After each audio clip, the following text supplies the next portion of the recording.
Hello বন্ধুরা, সকলে কেমন আছেন? আজকে আমি গন্ধরাজ চিকেন করব। এখানে 1 কিলো চিকেন নিয়েছি। এখানে সব মশলা নিয়ে নিয়েছি। পেঁয়াজ, লঙ্কা, আদা, রসুন নিয়েছি। নিয়ে এবার কড়াইতে আলুটা ভাজা বসিয়ে দিয়েছিলাম। আলুটাকে ভাজা ঢেকে দিয়ে নিয়ে একটু ভেজে নেব লাল করে।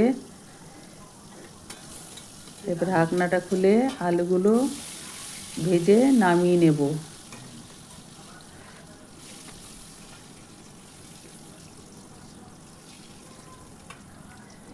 নামিয়ে নিয়েছি। এবার ওই কড়াইতেই আমি গোটা গরম মশলা পেঁয়াজগুলো দিয়ে দিলাম, ভালো করে নাড়িয়ে তেজপাতাও দিয়েছি।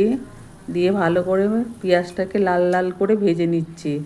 দিয়ে বেটে রাখা মশলাটা দিয়ে দিলাম, দিয়ে একটু নাড়িয়ে নেব।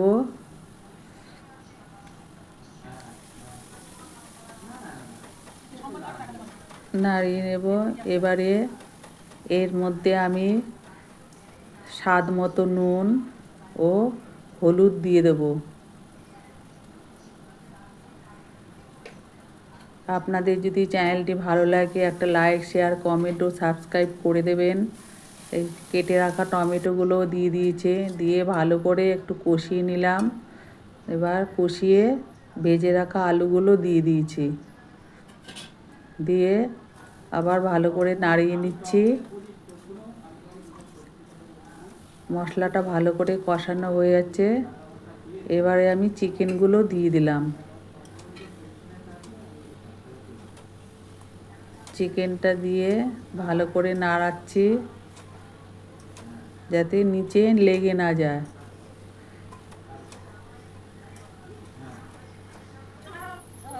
এবারে একটু আমি ঢাকা দিয়ে দেব যাতে সেদ্ধ হয়ে যায়।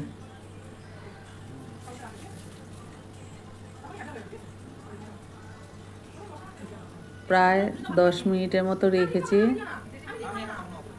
ঢেকে সেদ্ধ করছি।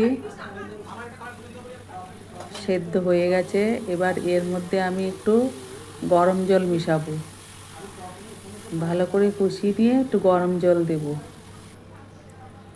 দেখুন কষানোটা কি সুন্দর হয়েছে। এবার এর মধ্যে আমি একটু গরম জল দেব, দিয়ে যে ফুটছে গরম জলটা, এর উপরে আমি গন্ধলেবুর পাতা দিয়ে দেব।